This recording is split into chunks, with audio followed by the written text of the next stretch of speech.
Welcome to Flat Earth Debate Live. I'm your host, Nathan Oakley, and if you are new to this channel, or you've not done so already, then be sure to subscribe. Hit the bell notification icon and join button if you'd like to become a Nathan Oakley 1980 channel member and keep up to date with the Flat Earth Debate. If you would like to support the channel, there is a super chat that runs alongside each of these shows while they are live, and there's also a PayPal, Patreon and crypto link in the info box below the video. Also below this video you can get £50 for swapping your UK electricity supplier to Octopus Energy, and this is of particular note if you drive an electric vehicle. Most importantly, if you'd like to join the discussion, simply mute the page you are currently watching, then click the link in the info box below this video to join the panel and express your views on the nature of Earth. If you do join, please don't swear. If you do, you'll be ejected, and if you are, please don't try to rejoin the stream using sock accounts. You'll be warmly welcome back on the next stream. Please also share the show on social media. Sharing the show obviously increases the live audience, but this in turn increases the chances of a more diverse panel, so please share the show on Facebook and Twitter.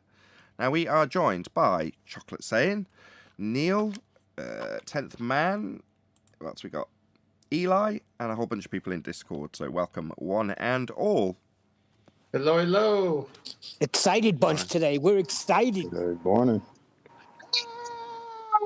Neil's excited. I'm not entirely sure what he's excited about, but wonderful. He found the blue ball. That's why he's excited.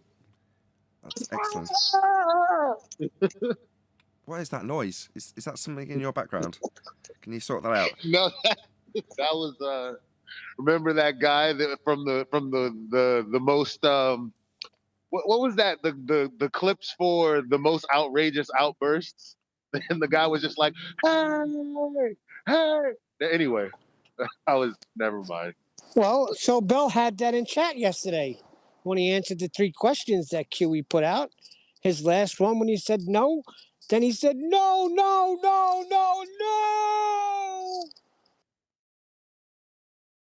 Indeed. Tell us more. Tell us more about that. So QE ran the house, not the housekeeping questions, the 3 questions, the 3-step process in regards to establishing with somebody how a sextant works versus whether or not you can have a curved adjacent. And on that 3-step process, he was welcome to Flat Earth. That's Phil Bell. So there Correct. You go.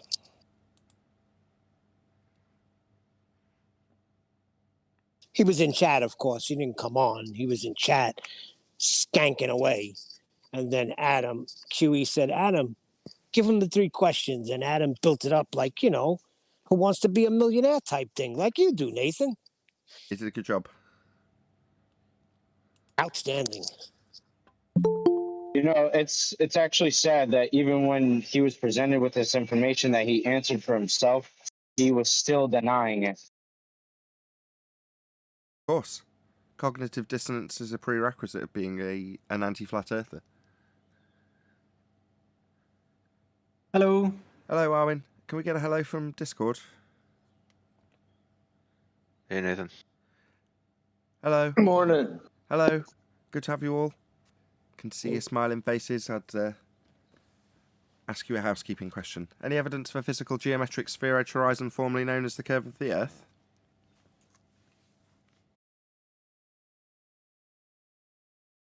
That's just silly. The Earth does not curve, Nathan. Gotta need R for that. There was only a pregnant pause because we were waiting for the excited Globers to come and debunk it.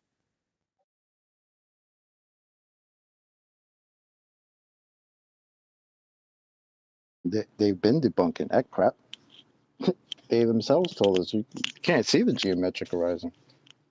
Well, unfortunately, that's the same thing they told us that the boats and buildings were disappearing behind. So how is it that they're disappearing behind something that you can't see? Very weird. That's correct. That was a big argument back in the day, right? How things are disappearing. Yeah, we don't hear that much anymore. But as long as you have it as a thought experiment, you could see it in your mind. I guess that's cool. You're a crazy person. We'll get to the responses that we actually want from the fundies towards the end of housekeeping. So what is typically or will become the first housekeeping question from here on forth, I believe. I'm going to leave that till last today. So any evidence of axial rotation of the Earth-based variety? None. You need R for that, and it's the sun and the luminaries that move, not the Earth. Or we know it. See question 1. We wouldn't expect to see any deviations due to Earth spinning. Yeah, no, we would not. That's right. I remember that just sparked something in my memory. I remember when I had my boat, and a couple that were a friend of ours came over, and the wife said, I get seasick. If I knew what I knew now, the way that we talk, I'd say, well, hurry up, get on my boat, because the Earth under you is spinning faster than my boat.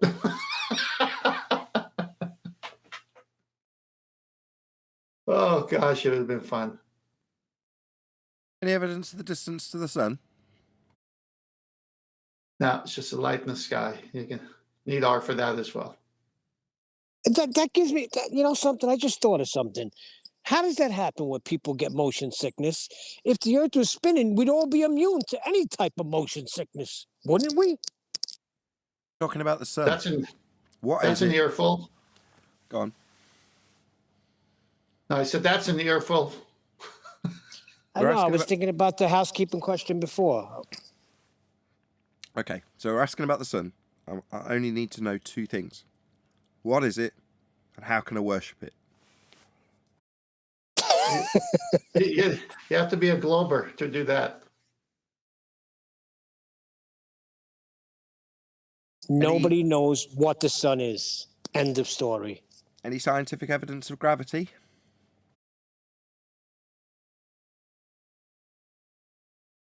No, you gotta have a phenomenon first.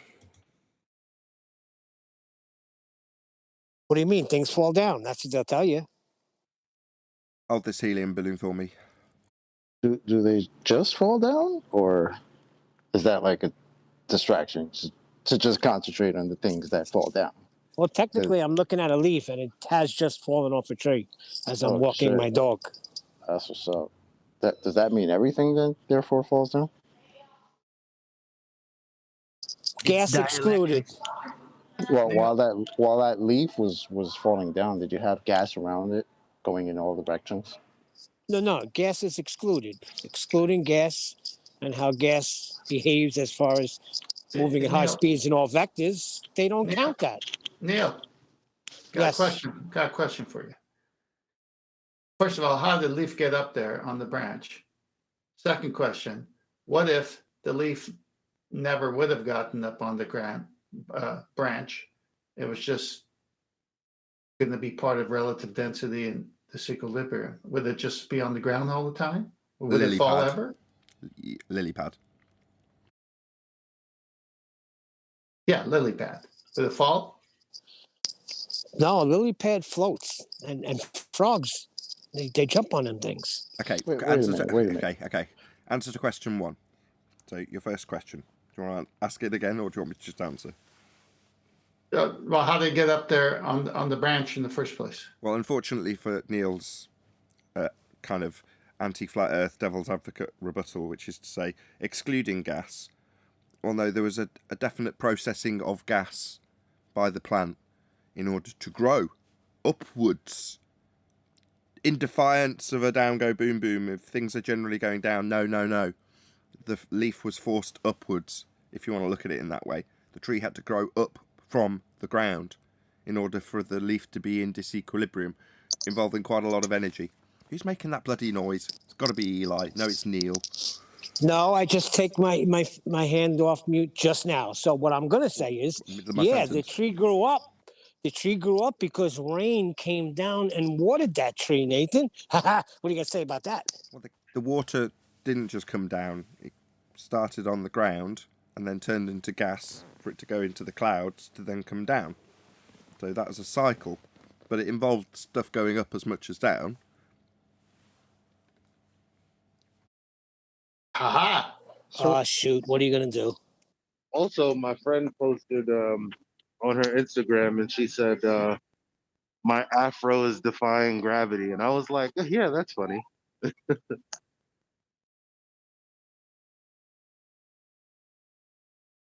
Wait a second. What did she say? Look at my afro defying gravity, and it was a luscious afro. Yeah, but Eli, that's easy to brush aside. Boom, boom. Have you ever tried brushing an afro? I wouldn't say it's easy. I had one when I was younger.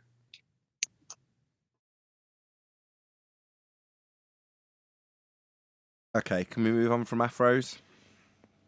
I was waiting for Arwen to tell us more about how you brush an afro, because that's very interesting. Well, you don't. Fucking What's up, Arwen? Hello. How you been, man? But maybe she was indicating that her afro was not susceptible to the bending of space-time. Maybe that's what she was saying. I don't think Arwen's ever owned a chia pet.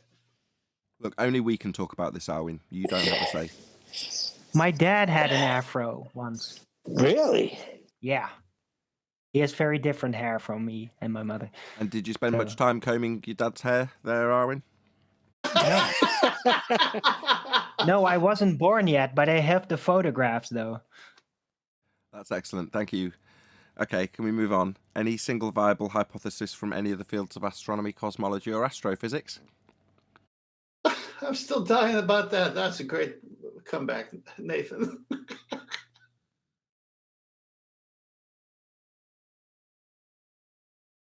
What was the housekeeping question again? No, not ever. Science for the globe. Anyone in Discord? Anybody who's on the travels around the block in this subject come across somebody claiming science for the globe recently? Anybody at all?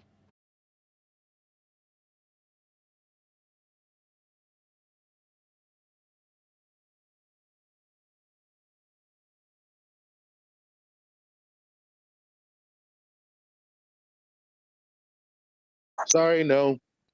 I've been around the interwebs. Even at Gym Pandas, they're talking about how to lay a floor, and it was not Earth related whatsoever. Well, what do you mean how to lay a floor? What were they saying? They're just talking about everything other than the topic. It's like it's hard to find Glovers that want to engage these days. Yeah, they told me that when I measure my floor and I drop my chalk lines, that I'm actually getting it from the center of the earth. How long is your chalk line? Imagine being that dumb. You know, it really is sad. I must say, it's very sad. How long is your chalk line, Neil? 100 feet. Earth's lost some weight.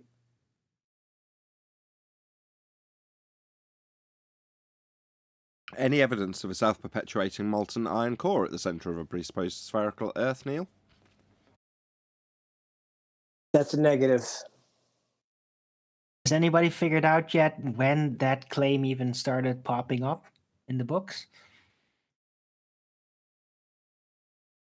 Or is it still elusive?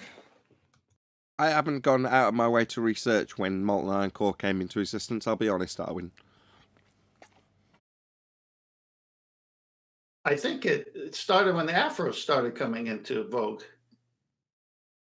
The 70s, with flares. Yeah, it has to be. What? Has to be? No, but seriously, like there's so little even defense of the molten iron core. You gotta do something with it, right? So if there's no current day defense, then yeah, you gotta get into the history. Like where did it even come from? So, It says 1.5 billion years ago. How about that? No, that's the rhetoric, that's the story. Arwen's saying, when did the story come into existence? Not when's the timeline in the story. Do you follow what I'm saying, Neil? What he's asking isn't,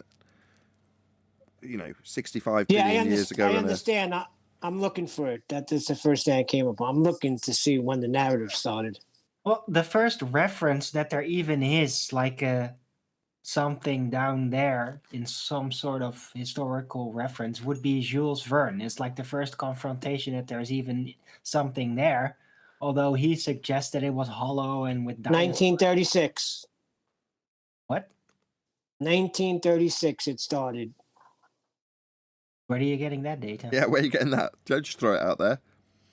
It says Earth was Wikipedia. Earth was discovered to have a solid inner core distinct from its molten outer core in 1936 by Danish seismologist Inge Lemmen, who deducted. I lost it now. Sorry. You don't need to say Trying to find anything it more. again. That was the perfect word to end on. Yeah, Yeah, deducted. Right? seismologist. So the seismologist basically came up with the idea. Oh, it must be molten. It's molten iron core. I do not advocate that racism here, Arwin. How dare you? As a black man, I find that very offensive. Me too. Yeah, Some well, sort of I'm a attempt mainlander. to- I can do that if I want. Well, I don't like Islander. those mainlanders. Denmark is practically our neighbors. It only has Germany in between us. So Yo, they said, where do you get the reference tables from? Where do you even get the GP of the stars? Who are you asking? You asking From me? the mainland? I'm not going No, anywhere. I'm not lost. What's your problem? Why are you asking No, me? yesterday. Someone like they thought that was a gotcha. Where do you think that comes from? I was like, from someone standing under the zenith position on the mainland and getting the data. I mean, these people are so lost right now. They really think. We'll it has come to that. do We'll with come it. to that. We'll come to it last. Any evidence you can have gas pressure without the necessary antecedent of a container to press upon?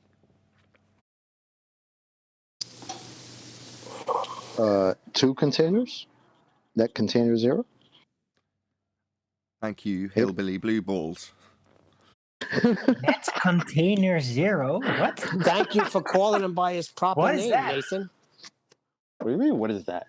Can't Bring help it. 2 It's stuck. containers. As much as I hate at names that are nicknames, I don't know his real name, nor do I really care. And, you know, while I say there's no need, just call him what he is, that's Blue Marble Science, it just gets said so often, it's just ingrained in me now, so I can't help it. I'll have to try harder. Well caught, Neil. Or you could just say Kosho's No, you father. don't. Call him Kosho's You father. don't have to try. There's no need for it, though, is there? Blue Marble Science is who we're referring to. Might as well just call him who he is. So you'll call him Blue Marble Science when he does no science at all. We can point that out if he ever claims to have any. We were on that question earlier. They- We've moved on to gas pressure without a container. Nobody's addressed it at all. It's just one of those things. I deal with it. It's one of those, Neil.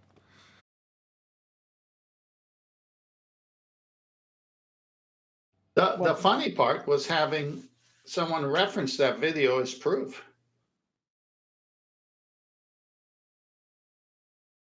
What video?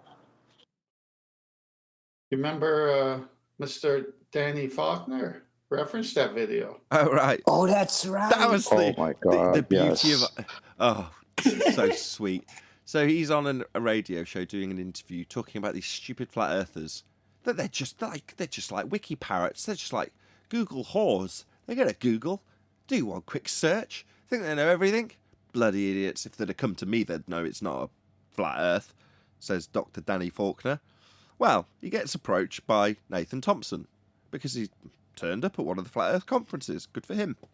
And Nathan says, how can you have gas pressure without a container? Stone cold silence was the response.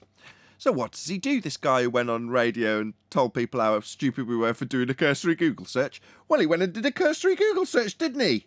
And what did he find? Well, he found Blue Marble Science, showing gas pressure without a container by way of 2 containers, no less. Good job, Danny, good job. So, gas Epic pressure... goal. Having science, Go on. having science Marcus. in your name may have helped make it seem more credible. That's what I was going to say. He The holds a funniest big... part is that Go on, Chocolate.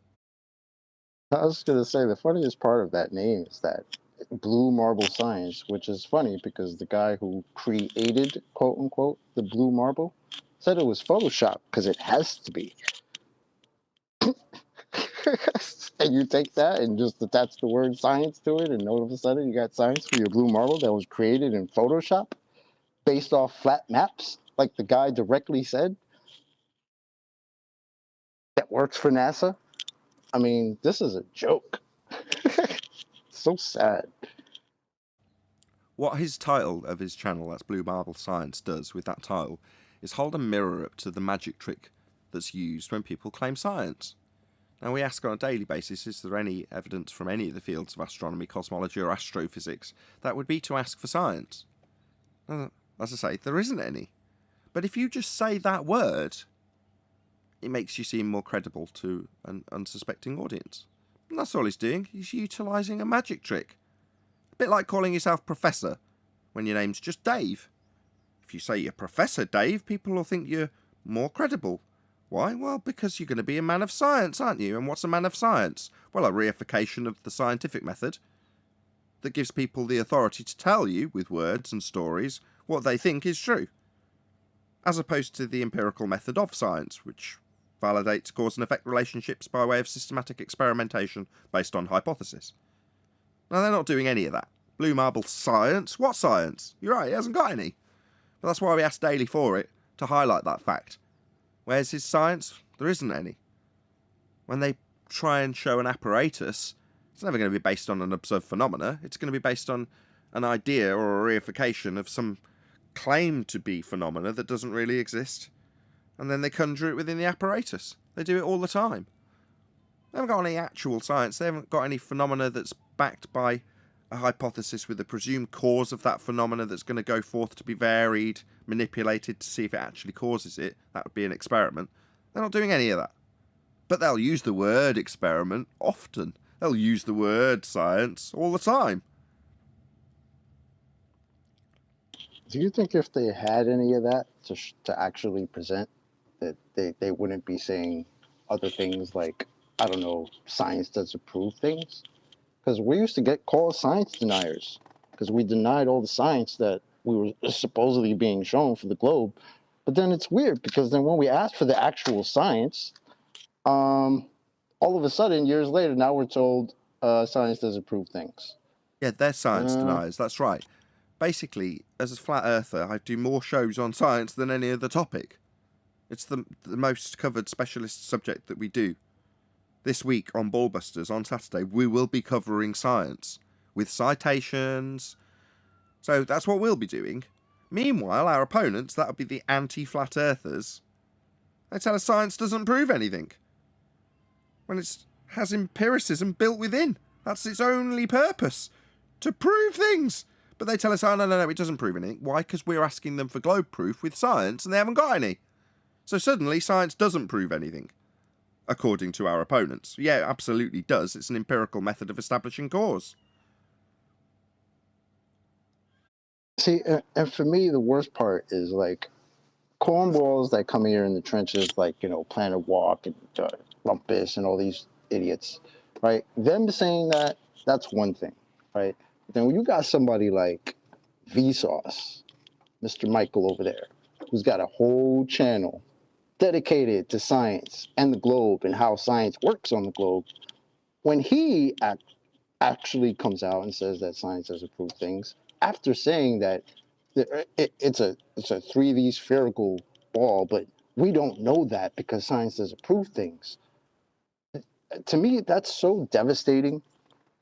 I don't know why that's not blown up even more than it is. I know I've mentioned it before, but it's crazy because his whole channel is dedicated to science and the globe. Can you send me that video so I can clip it out? Yeah, we've covered Maybe it we on. do We have covered it on the I show. can do that. But what he actually means is, when I, that's Michael from Vsauce, say science, it's not science. It's not empiricism. It's not gone through a method that offers the empiricism, and that would be the scientific method. It's none of those things when I say science. When I say science, because it doesn't have the method, technically speaking, and by definition, it's pseudoscience. So when I say science, I mean pseudoscience. Now, pseudoscience, that'll be what I am using when I say science, doesn't prove anything. That's what he actually means, because science absolutely does prove things. He just didn't have any when he used that word. Well, what bothers me more than that is M. Scott Veach.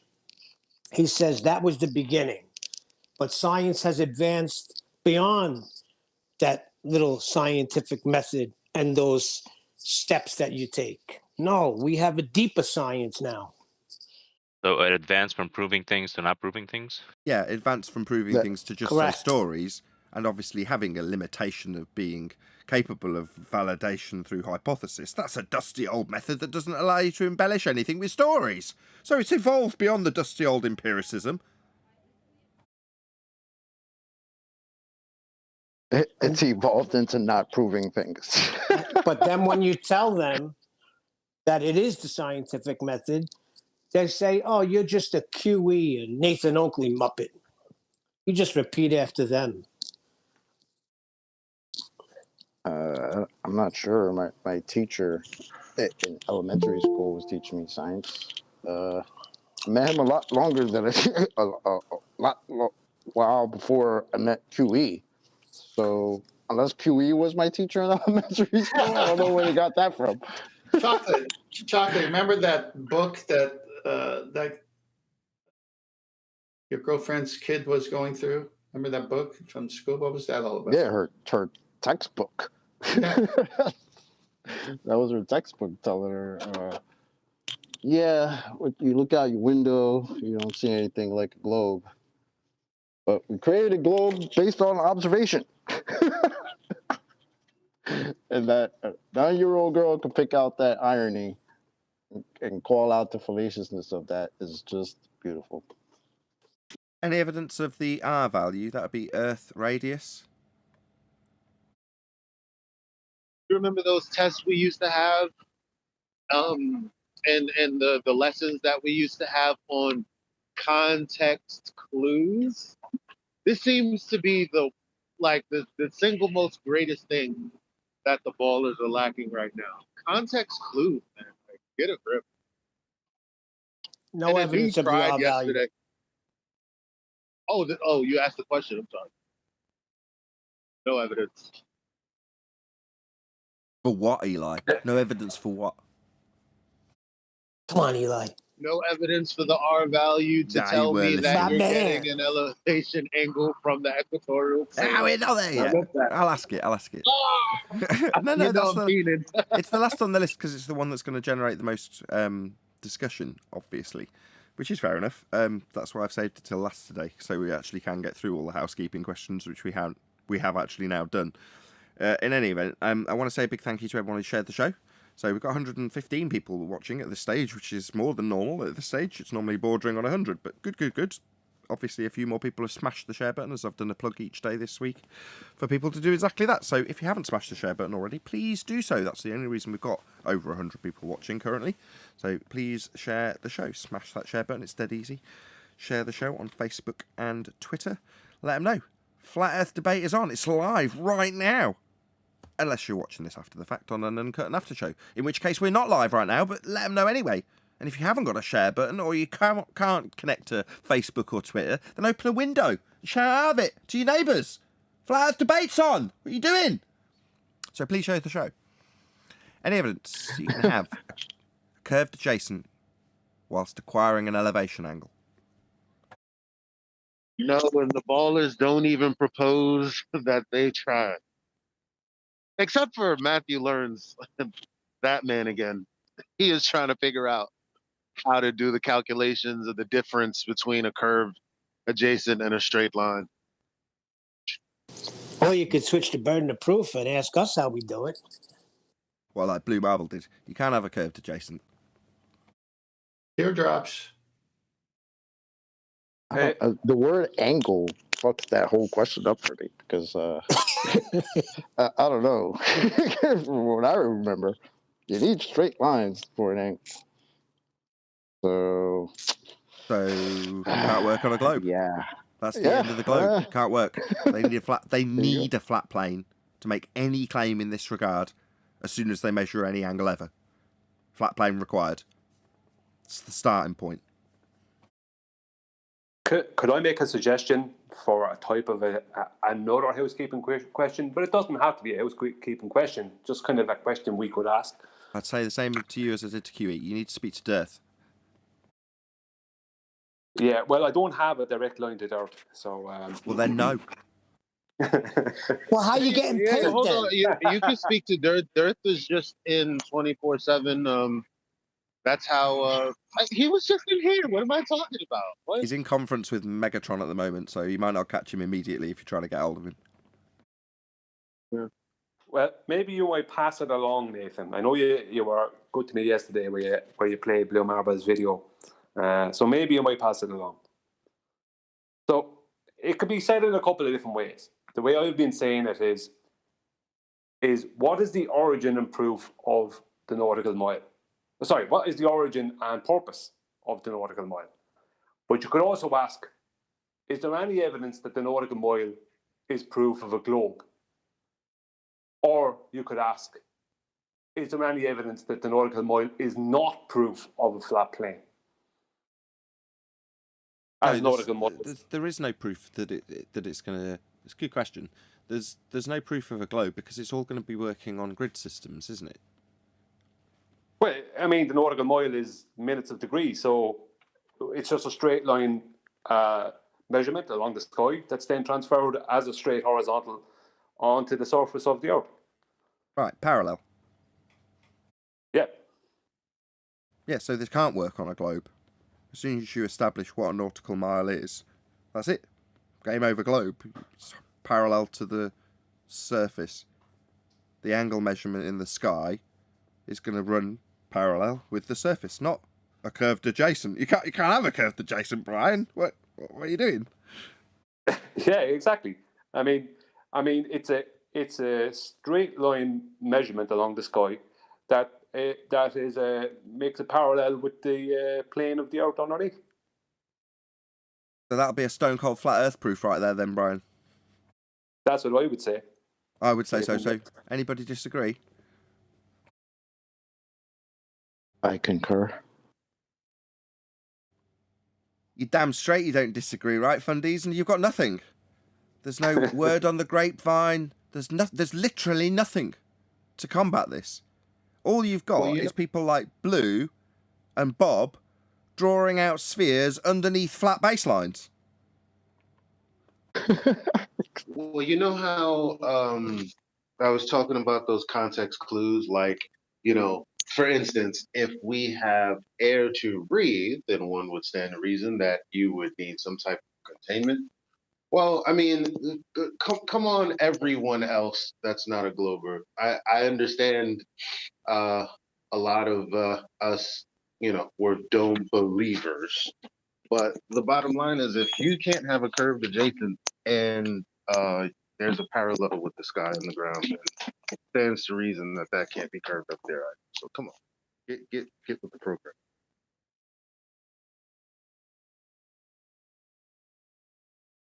Going with flat sky.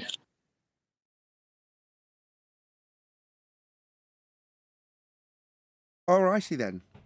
So yeah, this can't work on a globe, and any assertion that it can will start by them assuming a flat plane first to measure the angle. Has to be flat because you can't get an elevation angle from a curved adjacent.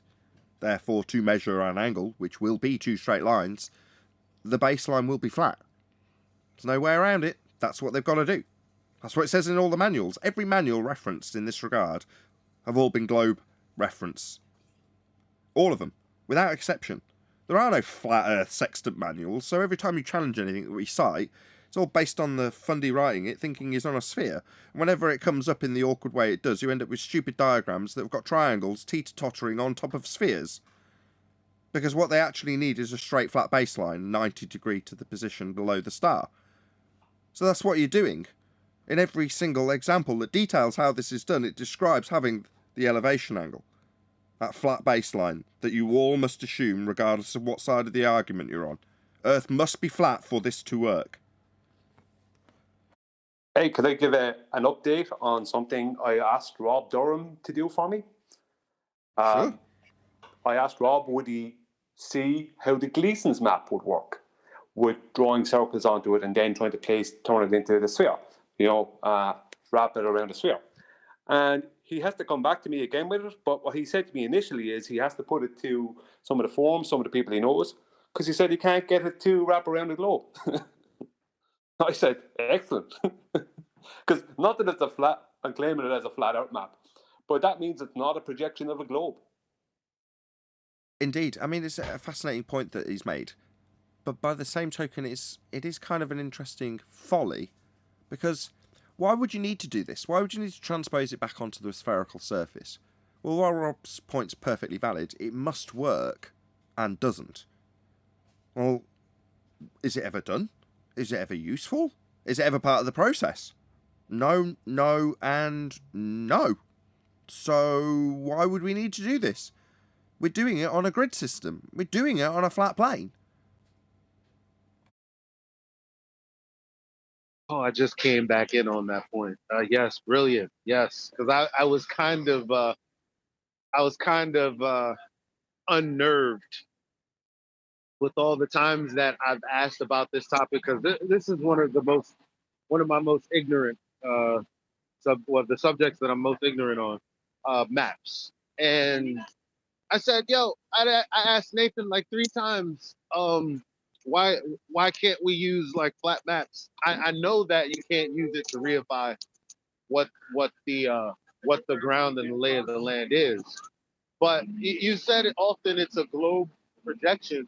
However, it doesn't even. I mean that's not even required or needed. It's not like how is it derived from a sphere that doesn't exist? Well, if you take the process from the start, so if you take where the movement of the celestial bodies takes place, and then you start drawing those down on the ground as lines, you can draw it in a whole manner and a whole host of different ways. Well, the claim that it's because it's a globe is the starting point for the begging the question fallacy that we've had from 2014 onwards. So I don't know why there's some disconnect with you. I don't know why, Eli, in this regard. Yet they just say it's a globe projection. Likewise, yesterday, Brian was detailing how when they're using a Cartesian grid system, somewhere in the description they say it's running on tangent planes. That's flat surfaces that are all butted up together with angles that are never accounted for. You're never having to increase the rate around the edge of that tangent plane. It's just dropped into the vernacular when describing using a Cartesian grid system. Why? Well, because they've got to beg the question somewhere in there, right? Because obviously Earth's a sphere. But it's just words. They're saying tangent plane. So if you went and looked at what that meant, you'd go, oh, right, so it's like a disco ball, lots of flat surfaces to make it easier. So that each individual surface is like a big flat plane stuck on a sphere. Okay. No one's going to go beyond that and say, what about when they get to the edge of that nonsense that doesn't exist? They've got a massive amount of drop to account for. Do they suddenly turn the plane through a massive degree? No. They just carry on the grid system they're actually using, which is flat. But they've got the word in there. So this whole, why is it spherical projection? Because they say so. No other reason, Eli. Well, just on that tangent plane thing. That's what I was saying. That's what I thought, though. Like, it's only a projection because they say so. Not. Yeah, so as you go through the steps, you've got the equator being formed as a derivative of the movement of the sun throughout the seasons, right? Well, from there, you can then plot it out as a sphere, but say that the map is actually that equator line wrapped around the spherical surface. Well, you can say that, and then from that point forward, you can say that every part of the mapping is going to be done because of that very reason, even though the map you're actually producing is flat and square. Yeah? So it's like a double bluff. But you've got to drop it in the same way you've got to say that when you're flying across your Cartesian flat Earth grid system, well, we've got to mention something about a sphere in here. Well, what are you going to do when you've got a load of flat maps with grids and squares on them, right? Well, it doesn't quite work in the ways that it doesn't, but that's because it's a flat projection of a globe. Well, no. The way the lines have been laid down have been derived from the celestial movements above our head. Then that's been claimed to be the equator. the midpoint on a sphere. That's the only connection. From that point on, you just call it a sphere projection, and then nobody is any the wiser when they roll out their flat map. The whole thing about the whole equator thing on a globe, the reason their equator is 24,900 and whatever, 40 miles or whatever it is, the reason that they state such a specific number is because the latitude and longitude grid, as we know, right, has to be a flat Earth coordinate system because it's used to produce a sextant, right? It's derived from the sky. So the thing about it is that what they do is they know due to starting with Eratosthenes and his measurement, north to south measurement, which is just a portion of a longitude line. They start with that, and they figured out basically a kind of a diameter, right, to our flat plane. But then if they keep those longitude lines, that diameter, right across the same length, but they bring the two ends of that longitude line into meet each other, and they do the same with the other longitude lines, that's why they end up with a 24,900 plus mile equator line. That's the only reason they have that number. Otherwise, they wouldn't have that number. But that's why the longitude lines never change in their distance. They're still the same, flat or curved. The longitude lines don't change. But flat and curved on a map or a globe, the equator and the tropics change. And all the latitude line circles change. If you want, as far as the grid goes, that all changes in distance and diameters. But the longitude lines don't. And that's the only reason they have that 24,900 plus mile claim. It's not anything that's measured. It's purely, if they want it to be a globe, then they have to keep the longitude lines the same size. But that means also making a small equator. It's complete and utter nonsense. It's all dictated to them by the heavens. They're governed in terms of the physical size. This was illustrated by QE back when we were trying to explain about the geometry with the black swan. So it's going back a couple of years. But in both figurative and literal terms, if you're reifying a sphere into existence, that is, their geometry with that equator value is set in stone. The radius, the equator, it's all matter of fact. It has to tie into the celestial movements because that's where it's derived from. So it's farcical to say that you can blow up or reduce the radius in the first instance because you can't change the value of a sphere-shaped rock. But further to that, your value has to match all of the celestial movements because that's where it's come from. Now, that gives you a really small globe, a really small sphere Earth, like really silly in terms of how stupidly small it is. That's why, as a flat earther, looking back over my life as a glober, it is laughable because you think about it in the context of sphere Earth when you're standing back from it instead of standing on it, and you go, wow, this really is silly. The effects that would be induced by that tiny little ball Earth in a vacuum would be dramatic, and they don't happen. You know, the whole world falling away from you on a spherical surface. Yeah, we highlight that they've hijacked perspective, but if it were to be the case, perspective would still be real, and there'd be a very real physical drop away from you at the value they're claiming. That's 8 inches per mile squared. You really would notice that in a very obvious way. Likewise, if the sky was a vacuum, you'd notice it because you'd be dead. There'd be no gas to breathe. You know, those sorts of nonsenses that come from the globe Earth model are just, you know, brushed over by most people because they get to see Red Dwarf and Star Wars and all those sorts of crazy things. And it just goes, you know, by the wayside that that's acceptable and that's perfectly allowed. And yeah, it's all right that we travel up so high and suddenly we're in a vacuum and you've got the rebellious gas particles chilling out at the Kármán line, eating cakes and falling back down, go boom boom. You know, all those nonsenses are never even considered by most people. But the globe Earth's tiny, isn't it, Brian? When you put it into the context of the black swan and you suddenly show that a mild difference in horizon because of a bit of weather can suddenly throw the horizon out from 3959 to 250,000. You're like, my God, that's a massive difference just from a tiny difference in the horizon, either before the oil platforms or after it. You're like, wow. So it makes that big a difference. Yeah, it does, because the globe Earth's tiny, like stupidly small. Exactly, Nathan. And something I was going to say about tangent planes there earlier, that you brought, the fact you brought them up, is there is no specific size to these tangent planes. I mean, what is the specific size of these tangent planes? It's like claiming a horizontal, right? What a tangent plane is, a forced, as they claim, a forced horizontal, right? On a globe. So claiming a horizontal, but not giving a specific size to it. When does the airplane go over the edge of that and down along the next one? When does that happen? It doesn't. There is no, the whole world is a tangent plane, and there is no, it's not touching a globe. Do you know what I mean? There's no such thing as a specific size to a tangent plane, because there's no such thing as a specific size to a Cartesian coordinate system.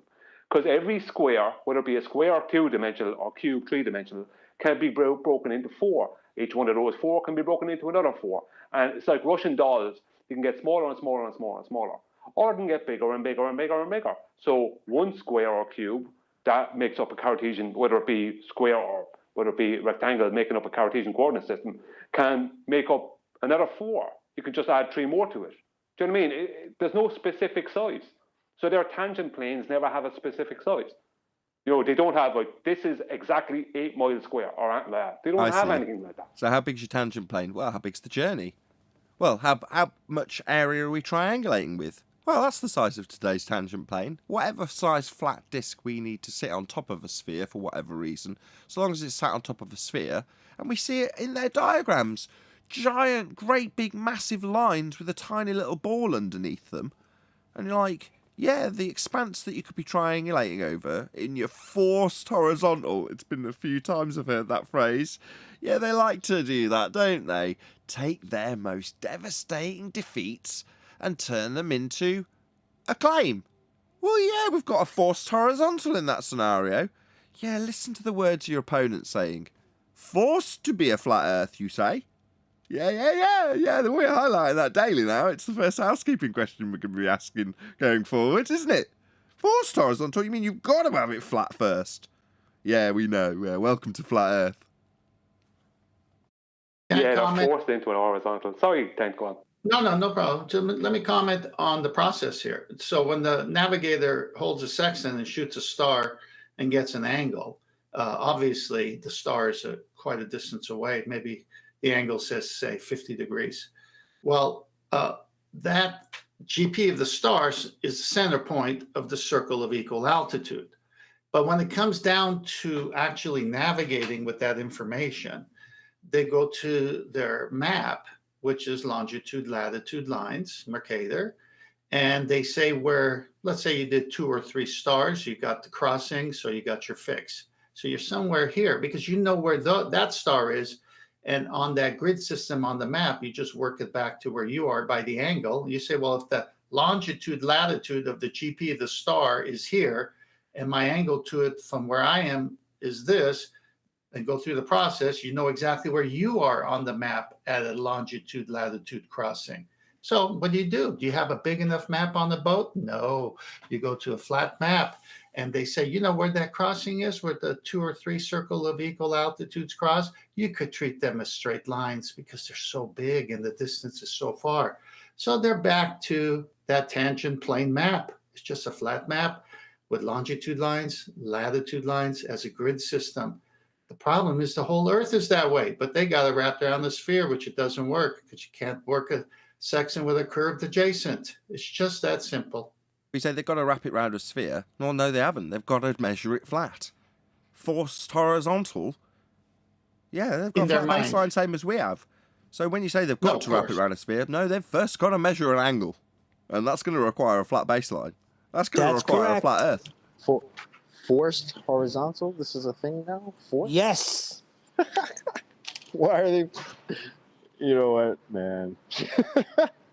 Why are they claiming forced horizontal? Because they're in a position where, in order to measure any angle ever, that would be why it's the sextant claim or the sextant trap or any reference to the sextant. That's just an angle measuring device. And when they measure an angle, they need a flat baseline. The elevation angle that they're measuring in this example will be a flat earth. a straight line to get the angle. Now, you can't have a curved adjacent when measuring an angle. That would be a curved sphere Earth beneath your feet, because then you can't measure an angle. So, what do? Well, before they do anything regarding begging the question of a sphere Earth, they've got to have a forced horizontal. They're forced to assume it's flat first, chocolate. And they just declare it. Yeah, that bit where we need to assume it's flat, that's a forced horizontal, that is. Yeah, welcome to flat Earth. Oh my God! Like they came up with that terminology. Like somebody Yes. actually said that in defense of an argument. Just said, "Oh, we just Yeah. forced the horizontal." A guy said that to me I saw yesterday that. in Discord. He said it to me about 2 minutes before he rage quit. Third time I've heard it. And I wasn't even going him. It's not the first time I've heard it. It's the third reference to it by people who are in our... I asked the other day, I can't remember who it was, one of the fundies that's reasonable in the Discord server, what's on the grapevine, what's the rebuttal? And he's like, I've got nothing, I don't know. But it seems like, yeah, mate, I can't remember who it was I asked. Yeah, you needed to have said what's actually on the grapevine. Forced horizontal. Yeah, forced. Hogtied into being flat. Extremisis, it was, Nathan. Right, Yeah, extremisis, right. He didn't know. I mean, I'm not knocking him. I'm just saying he didn't know what the rebuttal was. Neither do we. No one's given us one. All we've had is people draw out straight, flat lines and put redundant spheres beneath them and then talk about how they're going to get angles. And then talk about, after measuring the angle, how they're going to move that to the centre of a presupposed spherical Earth that was, up until that point, completely useless and didn't do anything to get the angle. But they had a straight horizontal marked as horizontal. And that was forced. They were forced to have a flat Earth in that example, chocolate. Forced. Chocolate, I think I think you're not. I think maybe. And I hate to say this, but I think I may be misunderstanding. These people were forced into this horizontal. They are doing us a favour, right? By Well, like forcing cats. this horizontal on their globe. Yeah. Very good, Brian. Oh, I know. That's why I'm laughing at the even the use of the word forced. Why? Because you don't have this curved adjacent that supposedly you need. So now you got to force the horizontal. What? That's insanity, man. Like, come on, you guys are serious. Are you seeing how this is becoming the best argument ever? As in, no, you typically, I always said 99.9%, but at some stage I was like, no, 100% of globe arguments start with begging the question of a sphere Earth. No. Not all arguments start with begging the question of a sphere Earth. Some of them rely upon a flat Earth being measured by way of an angle first, to the point where they must be forced to have that flat Earth, forced to have a horizontal. Yeah, that's the situation with this argument. It's absolutely brilliant. Well, that's the point. That's the point, that the tool is an angle measuring device. And then you look at what an angle is, two straight lines meeting to a vertex. So we know what the tool is. So there's no such thing as a forced horizontal. It has to be a flat baseline for it to work. And my remark earlier was transitioning to a navigator who thinks the sextant is actually working on the globe, because they showed those pictures of a tangent plane on top of a ball, or a circle, actually. So the navigator's thinking he's really on the ball using an angle measuring device that somehow is working with a curved adjacent, which we know it can't. But then later, when it comes to mapping where he is in relationship to the GP of that star, once he gets a fix, he's back to a flat map with straight lines and saying, oh, okay, so I could treat it flat now because it's such a big circle, the area I'm in could be considered locally flat. This head game of theirs is what we're showing, that the tool itself can't work unless the whole thing is flat. I mean, it's just amazing how they got to just give up these stupid pictures and go back to the tool and say it could only work with a flat baseline. But you're not understanding, Kent. What am I not understanding? Yeah, these people, right, are good enough, right? They might turn their eyes to the sky, but they're good enough to force a horizontal for our benefit. I mean, their hands are being forced into it, and they're doing it. So I think they need a bit more than what you're giving them. We're not the ones hog-tying these people, right? We're accommodating. Welcome to Flat Earth with your forced horizontal. Welcome. Yeah, we don't force anything. It's just flat. Yeah, it's force for you because you like to invent forces, but there's no force being applied. There's just a begging the question of a sphere Earth beneath the line that you actually measure when you're dealing with Earth. We're not forcing you to do that. It's just how it is. Welcome to Flat Earth. Yeah. I'd like to That's hear like that Arwen. video. I'd like to hear Arwen do a force horizontal in his accent, like a torture sound. Well, before he does, I'm going to shout out Godzilla37. He says, "You got a big screen now. You're way missing this." Is that right? Have I said that right? You got a big screen now. No way you're missing this. Yeah, as in the super chat, Godzilla, right on. Yeah, I didn't miss it. Got it up on screen. Thank you very much indeed for the support. I really do appreciate it. Can't blame the equipment no more. You got to stay on the ball. I'm on the So this ball. is like At the beginning, in the pre-show, right, while I was setting up, I might add, 10th man was like, "Have you got that video?" Bam, there it was. It was on, listening. Everyone was there paying attention. It was epic. There was like less than a second delay. So Yes, this is man. just like when I was watching that video where the guy is like disproving flat Earth, obviously prior to 2020, and he says, "Consider the area that you can see is this orange," and he slices a top of the orange, and he's like, "Picture where it begins to bend. That's where the horizon is." So it's flat as far as you can see. So I mean, that's crazy because if you're at a high elevation, that's a lot of flat area. But now, even when you can't see, but you're using the stars to navigate, you got like flat circles all over the place. It's like, how are they defending this stuff? I really, They're not. man, They're not. Yeah, they're passing it on, reversing the burden. Yeah, and they're trying to complicate it. Like I've heard QE say it, and it's true. It's true. I've seen it myself. Where they'll try and bring as many besides reversing the burden of proof, to try and complicate it and bring it down as many other avenues as possible to get away from the fact that they need a 90-degree angle for an elevation measurement.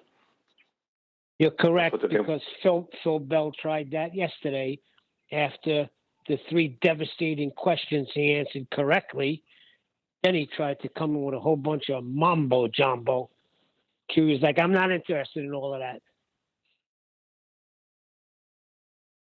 Yeah, I've been asked, how do you get the distance to the GP of the star on your flat Earth?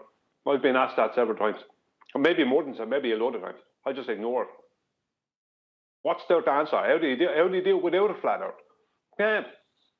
Taking a measurement to the star, the angle is then going to be used against the ground parallel to the angle measurement that you took in the sky. That's what you do. In order for this to work, in order for you to draw a circle around the GP of the star, you've got to locate its GP. And in order to draw a circle, the ground must be flat. In order to triangulate and find your position, you must have a vast, vast area of flat in order to measure an elevation angle. So there's no way around it. Earth is obviously, observably and navigatably flat. And legally. And legally, yeah. Dealing with flat terrain. Anybody have evidence for a curved radius? No, the areas of equal altitude or equal elevation are just circles. That's why they call them circles. Well, a circle's not going to have a curved radius. Radii are straight. So it's absurd. Shout out to America Silver Patriot. America. Who says, "Hello ballers, I'm selling curved triangles for 20. 20p. There got to be a business from that. Hey, You can't have is a he trying to curved take adjacent. over my stand, my geometric horizon stand, where I'm selling my geometric horizons? Yeah, he was giving me money He can though. open up. He can open up the stand next to me. Forced Horizons going for $39.95. On the flat Earth, the anti-flat Earth bullshit market, you've got as many horizons as you could possibly want. You've got curved radii. You name it, they've got it in anti-flat Earth market. oh, curved on Jim Panda said one day. He said, you know, there are like three horizons. And he said it was in Andrew Thomas Young's paper. You only have one horizon, and the horizon in the begging the question proof of nothing perspective hijacking Earth curve calculator was geometric before it was debunked by the Black Swan. But with that, I'm going to say if you are watching this on either Nathan Oakley 1980 or Nathan Oakley Programming streams, then stay tuned as there will be an after show to follow. Unfortunately, if you are watching this live, this is where we bid you farewell. So a huge, massive, enormous thank you to all of you who smashed the super chat, liked, commented, shared, subscribed, joined as a Nathan Oakley 1980 channel member, and all that good stuff. I've been Nathan Oakley. Stay tuned if you're watching on a Premiering stream, and I will see you all in the next video.